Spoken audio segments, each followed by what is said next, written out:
Good afternoon, friends. PC here at Gravity and Oxygen, coming with you for another edition of Turf Talk Tuesday. We are inside today, and wait, who are you? I don't even know what I'm doing here right now. It's been a minute. I don't even, How are you, bud? What is this called again? What is this? Turf Talk with Alfredo. Oh, snap. Let's go. Friends, today's topic is the upper body and keeping it simple when it comes to an upper body workout. The KISS theory, keep it simple, silly. So we're going to give you guys a logical format as to how you can do a simple upper body workout, but equally effective. Are you ready, buddy? Let's do it. I have an amazing demonstrator here in Alfredo. So Dylan's going to come over here, and we're going to show you the board to give you an overview of this 10-minute Turf Talk. Talking about the upper body, all right? If you had to think of basic template to start off with, upper body is an awesome environment for simple pushing and pulling. Feeling compressional load on your joints, pressing that weight away, or feeling tensional load and doing pulling. Most people are generally push strong and pull deficient. For example, they can do quite a bit of weight doing a bench press, but have more difficulty doing chin-ups, okay? If I wanted to add a layer to the upper body idea, think of doing a vertical push-pull, changing that angle to an up-down sense, and then also doing horizontal pushing and pulling. So that would be level 2 of upper body strategies.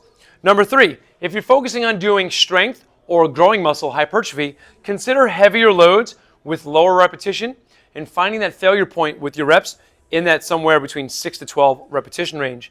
If you wanted to go something with a metabolic or conditioning for the same muscle groups of the upper body, think about lighter weight, higher reps, but still finding your fatigue or your failure point. The common theme is you have to find fatigue. All right, it's one thing to just do 10-pound dumbbells and do 45 of them, but did you get tired? If you didn't, you still did not stress the muscle to its fullest capability. All right?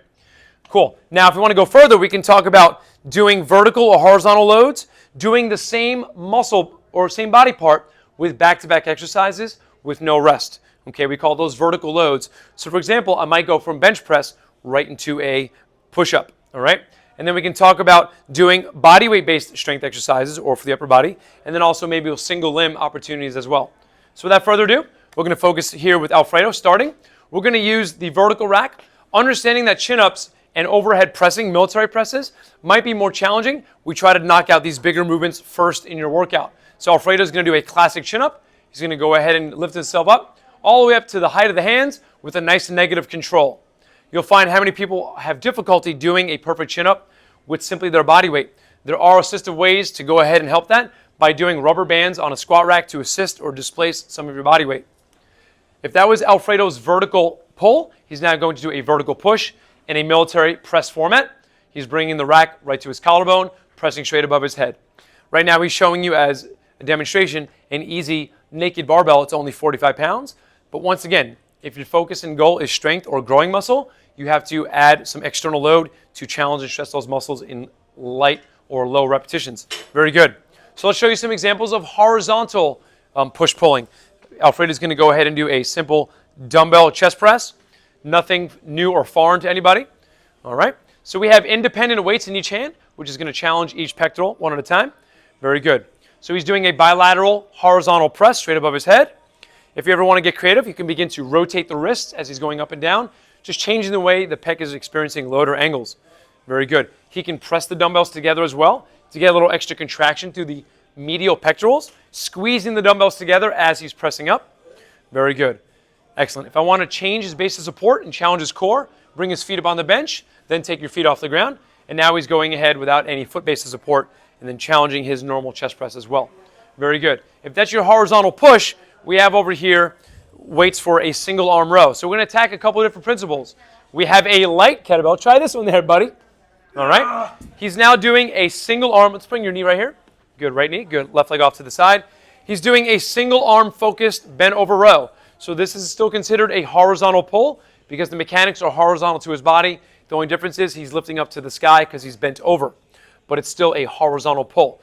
Now, once again, if Alfredo's goal was to go for strength, that single limb, we're now going to change that kettlebell. There's a really cool one sitting behind him. Whoa. So now we're talking about 72-pound kettlebell, and now he's going to apply more of a strength environment for his lifting.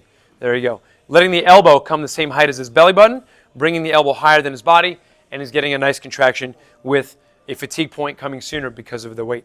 Very good. If we wanted to focus on the idea of body weight exercises, so Alfredo is going to show us a push-up format, perfect push-up position. Okay.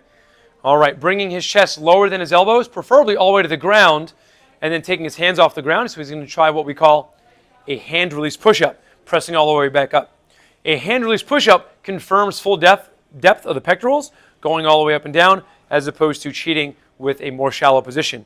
Now I'm going to have Alfredo take his right hand off the ground in that three-prong plank, and then he's going to hold out his right hand as long as he can until he has to put that second hand on the floor.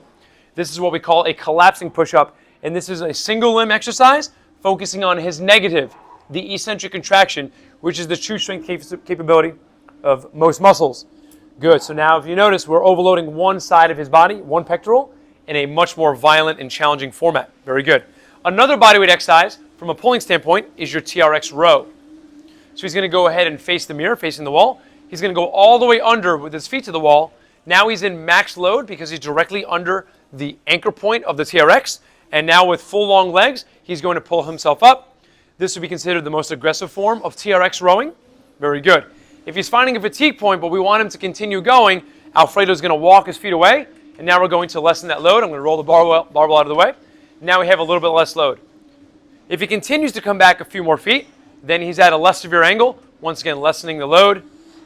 Very good. So you choose your angle with the TRX based upon your personal capability. If we wanted to do a single arm, I got to get in the mix here too a little bit. A single arm pull, I'm going to marry the handles together, okay? And now I'm going to go ahead with a single arm row and pull, overloading that same side. So if you wanted to get really advanced with your simple programming, try the collapsing push-ups, perhaps 5 or 6 per arm, and then do 5 or 6 per arm single arm TRX. So in review, keeping it simple with the KISS theory for upper body workouts, pushing, pulling, vertical push pulling, and horizontal push pulling. Try some bodyweight based exercises and try some single limb exercises. If you want to go heavy and get strong, go ahead and do so. Alfredo, great demonstration today, bud. Thank you. Appreciate it. We'll see you on the next episode of Turf Talk Tuesday. Thank you for watching. Good energy always wins.